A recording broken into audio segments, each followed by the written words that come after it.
Hey guys, Tisha here, and we're back for another Sister Wives Season 5 review. I don't know why they really showed us this, because to me, it was kind of a filler episode, but it was an hour-long filler episode.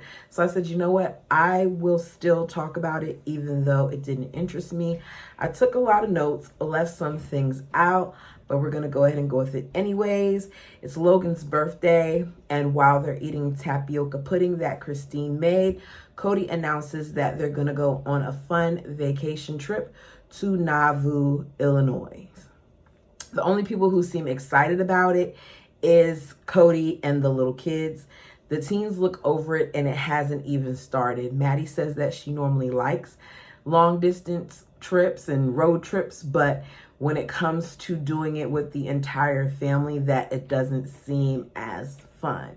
We find out from Cody that his idea of a fun vacation is taking the kids on a church history tour. You can't make this crap up. Christine points out that she can understand why the teens aren't really excited about it, that planning these type of trips are somewhat stressful, and she can see why they wouldn't be enthusiastic about going. Cody lets us know that to him, Nauvoo is like taking a trip to Jerusalem because it's where their church really started.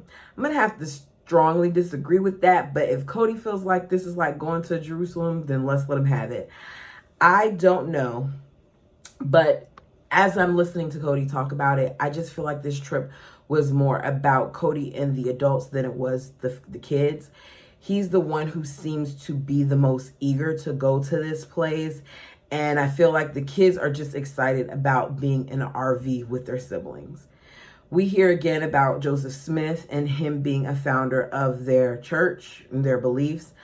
I feel like I get more frustrated with these long distance trips than Brown family does, because as soon as I heard that they were going on a trip, and then I heard that it was going to be a 1,600-mile trip, I was like, ain't no way that this is going to end well. There's no way that this is going to be fun.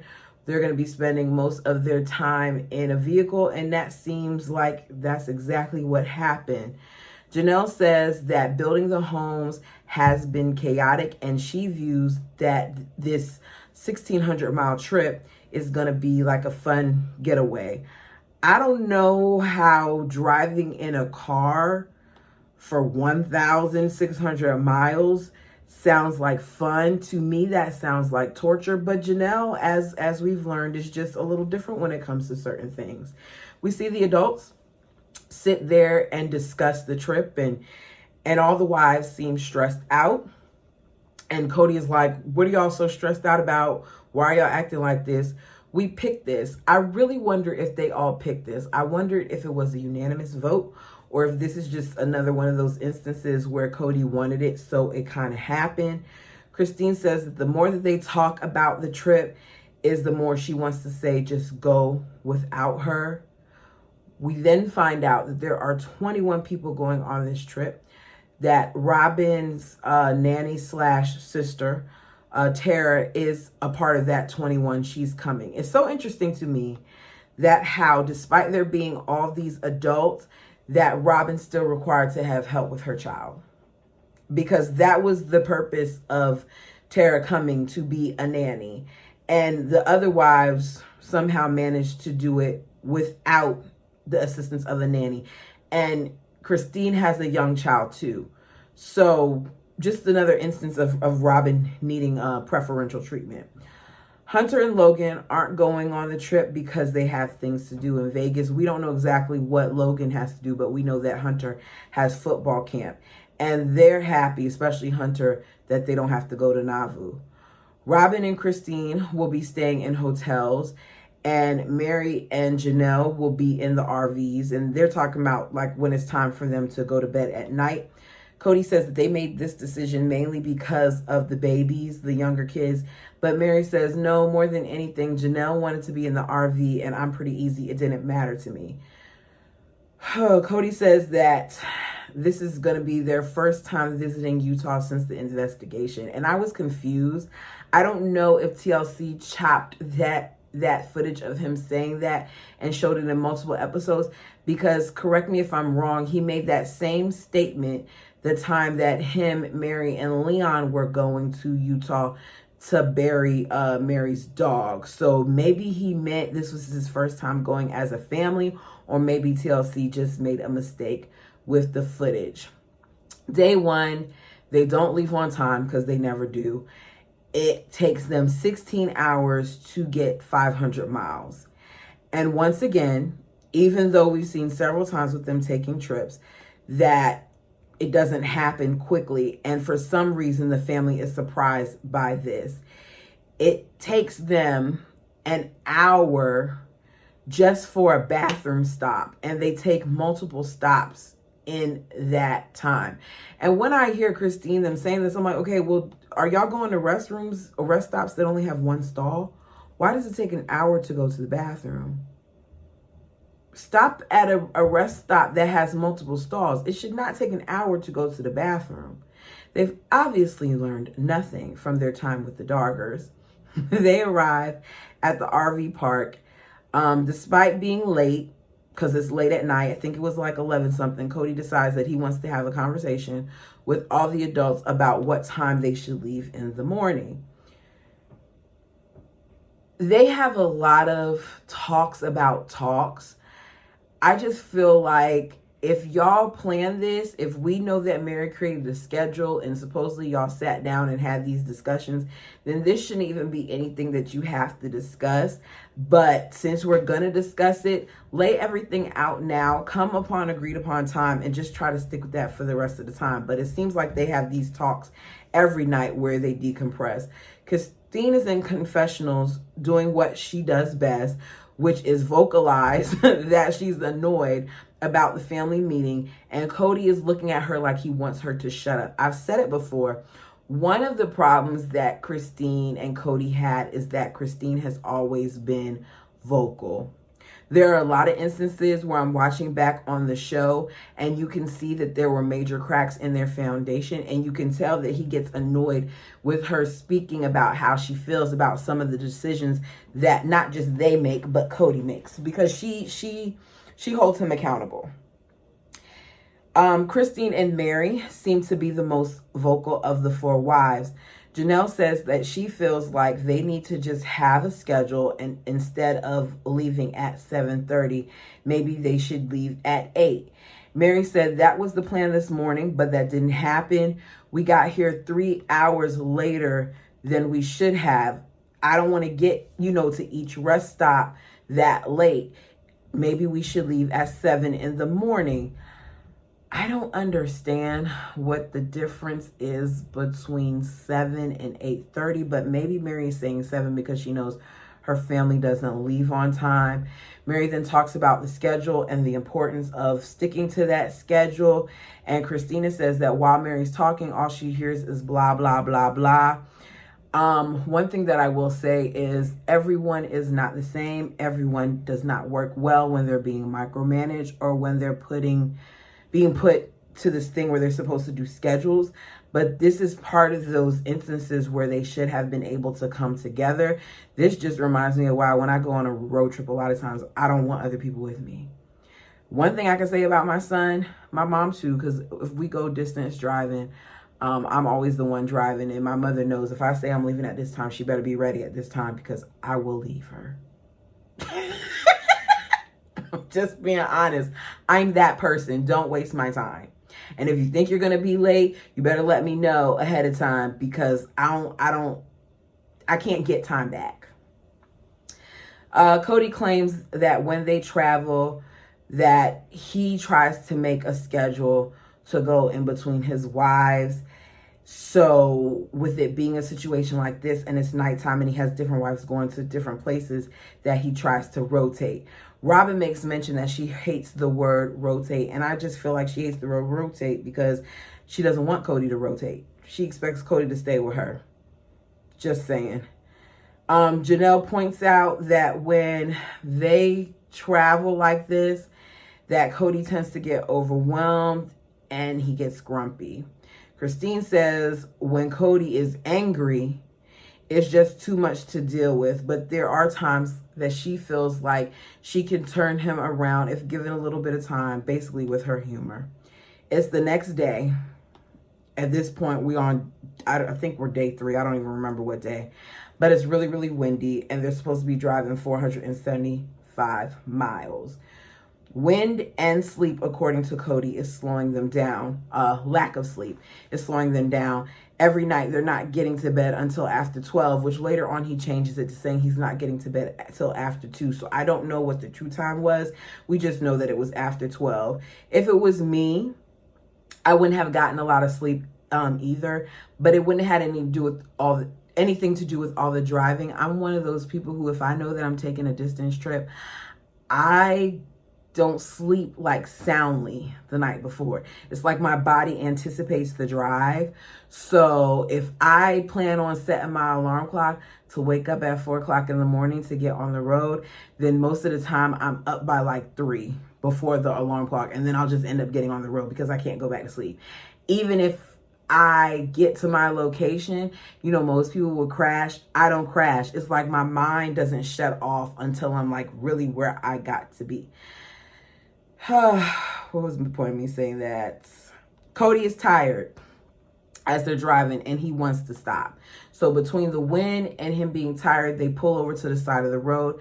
Cody comes from the RV that he's driving to where Mary and Robin are, and he asks Mary if she wants to take a break, and Mary says no.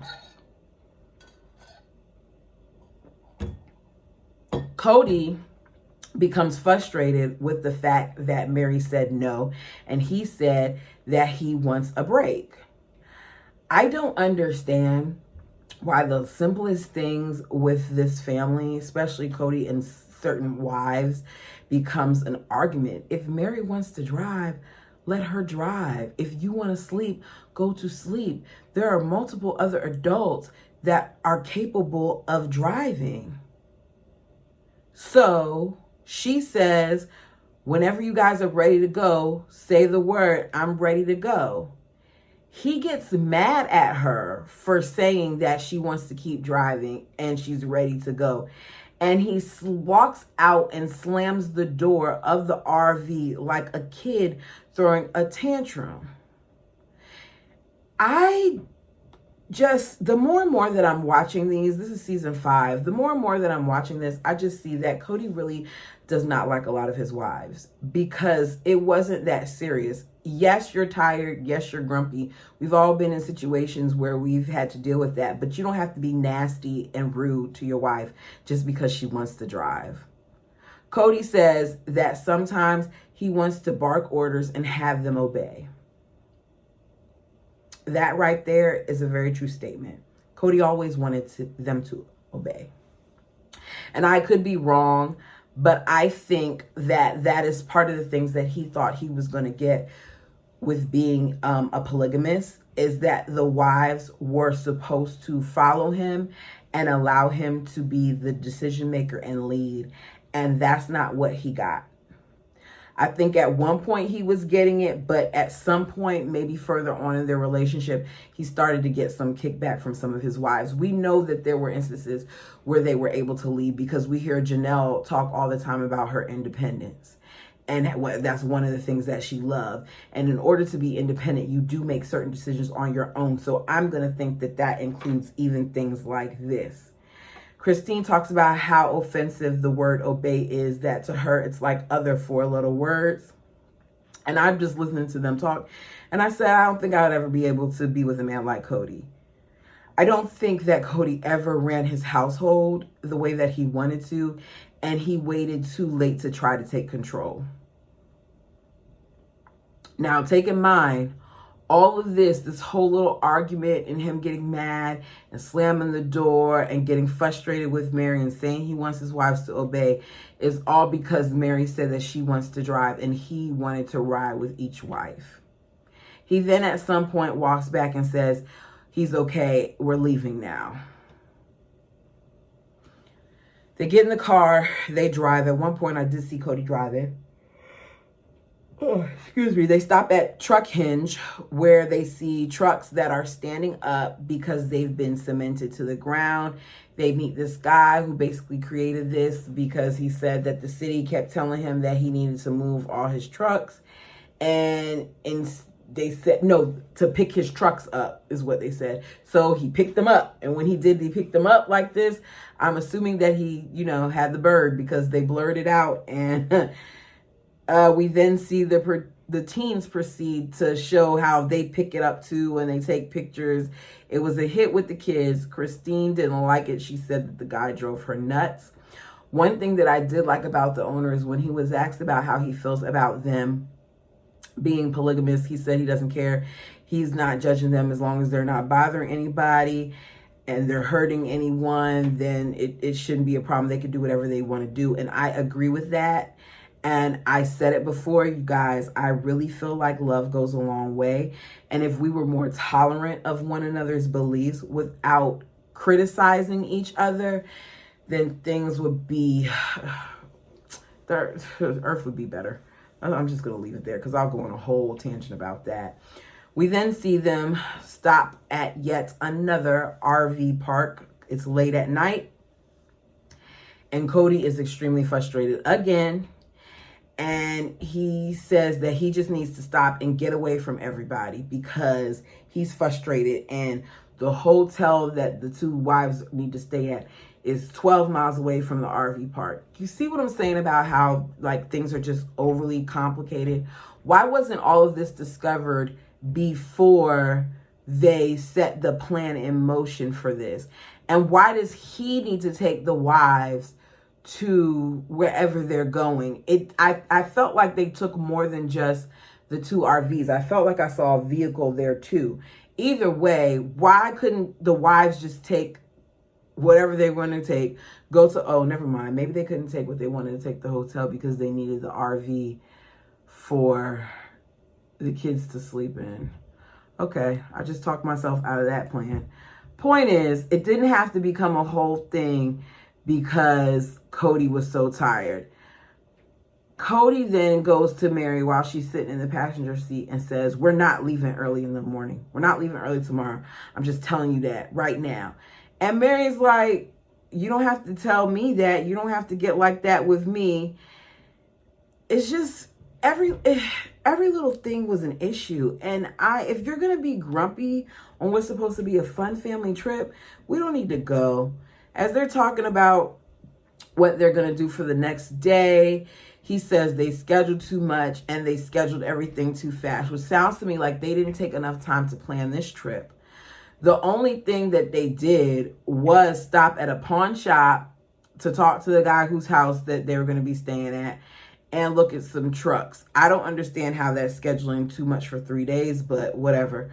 Christine points out that they scheduled almost nothing and that out of everyone, Cody is the only one who's complaining that they're just trying to figure things out. Cody and his frustration it just implodes onto everyone else. And if you're going to be the leader, be the leader. As he's frustrated, in his frustrated state, he calls everyone to come over there so that they can pray. He's like, hurry up so we can pray. I did not really like that scene because sometimes I feel like he pulls the family into stuff when they don't need to be pulled into it. He's in confessional talking about when he loses his temper that he needs to pray because sometimes when he gets like that, he knows that he can become emotionally unsafe. He then prayed this prayer with his family that had nothing to do with what was currently going on or his frustrations or anything like that. It was just like let me go ahead and do this prayer because if I pray, then it makes it seem like I'm trying to make the situation better. I call bull. Everybody can feel how they feel about this situation. And you all let me know your thoughts and opinions down below. But to me, I feel like if you felt like this was a situation where you were getting angry and you were going to say things that were emotionally harmful, then you need to go to the side and pray and ask God, Heavenly Father, whoever you refer to to help you calm down and for you to fix your attitude. The other family didn't need to be pulled into it. And you didn't even pray about that situation. So it was like, okay, what are we doing? Are we doing this for the camera, or is this what you really do? End of that scene. It's the fourth travel day where they drive past this temple, and we see that they're going to Hiram Smith's house where they'll be staying. We find out that this is Joseph Smith's brother, and they talk about how cool it is to have their children play where Joseph Smith's kids play. Sometimes I get uncomfortable when they talk about Joseph Smith or the Smiths at all, because I feel like they kind of elevate them to this point that is like, okay, are y'all idolizing them? I understand that they're founders of your religious belief, but you're doing a bit much, which is why I'm kind of leery of people who talk about prophets and stuff like that. Not saying that there aren't prophets out there. Please understand me when I say that. But if I say I'm a believer, which I am, that prophet isn't higher than God. And I feel like sometimes when they're speaking, they're talking more about the prophet than they are about God, or in their case, what they say a lot is their heavenly father. I believe it's the next day. They meet with their tour guide, who looks like Jesus, according to Christine, and he has prettier hair than Cody. I don't know what the description that she heard of Jesus is, but it wasn't what I saw depicted in that man in the Bible that I read. But I'm gonna leave that alone. That's a whole nother story. Cody is jealous that the guy has flowy hair and an actual forehead that has hair on it. They talk a lot about how beautiful the guy's hair is, yada yada yo. We find out that the tour guide isn't a polygamist, but he did have a lot of knowledge about the Smiths. When asked how many wives did he have, Cody thought it was 17. And the tour guide says, no, he had about 33 wives. Ain't no way. We then hear that of the wives, 12 of them are believed to have been married to other men. So they had 2 husbands. And Robin lets us know immediately that she struggles with this. She struggles with the whole brother-husband thing. I don't understand why you have to struggle so hard with the brother-husband thing when you're okay with the sister-wife thing. But I'm not a polygamist, so I don't understand, what the difference would be and how it would be seen. But that's how Robin feels. Christine points out that, to her knowledge, that they were just sealed to the other people. I still don't know what that means, but it just seems to be up for discussion. Each religion has things that I feel like we'll never, ever understand. And I guess maybe the answers will come when you reach whatever the next level is of your religious belief. Even though they're supposed to be on a fun vacation, the family desires to go to the place where Joseph Smith gets killed. They stand in front of this press printed store, which what used to be, and we find out that the council got mad and destroyed it. Then we're told about William Adams, who when he was talking about, I'm like, okay, what's the significance of this 22-year-old William Adams who we're hearing about, who didn't do anything but stand there and witness it? Well, the reason why it's significant is because that was Mary's great-great-great-grandfather. So he basically mentioned him because he must have traced him back to Mary. So Mary was really excited to hear that they did that. He talks about how, he ended up having to go to court. And then after that, they took him down to, jail and all these other things. And as he's going through the different things that happen, he's showing them different monuments. And then he gets to this museum and he's like, I'd love to bring you in the museum. You were supposed to tour it. But the director of the museum has decided that he does not want you all to come in here because you're polygamists. And I just feel like it's interesting how you are allowed to forbid people to go in your establishment because of their religion. I wonder if they could have gotten there without the cameras and why that mattered so much to them. if they were just touring the facility. They then hear about Robin's great-great-grandfather, who was acting as a lawyer to try to get Joseph Smith out. And she was excited to hear about that too. So two of them can be connected to what went on in that time. We then hear about how when they were at the jail or whatever, that Joseph Smith's brother got shot in the face and in the back. And then Joseph Smith ran to the window, said, Lord, my God. He got shot in the doorway, fell out of the window, got pulled over to the well, and then got a rifle ran through him by the well. He basically got killed by a mob.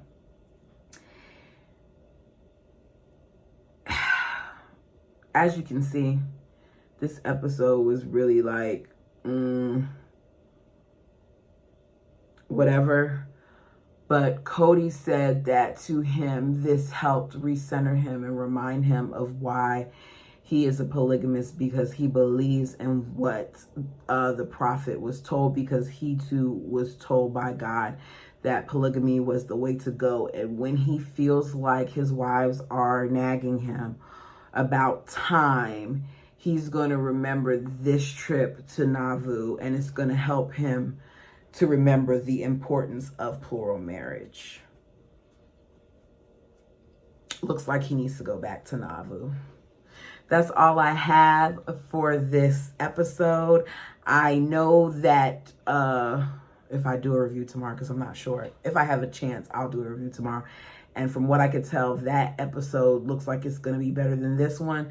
Sorry, this one was kind of boring, you all. I try to give what I can, but I wasn't really feeling it. And you can probably tell by the review. Until next time, y'all, let's see what my clicker does.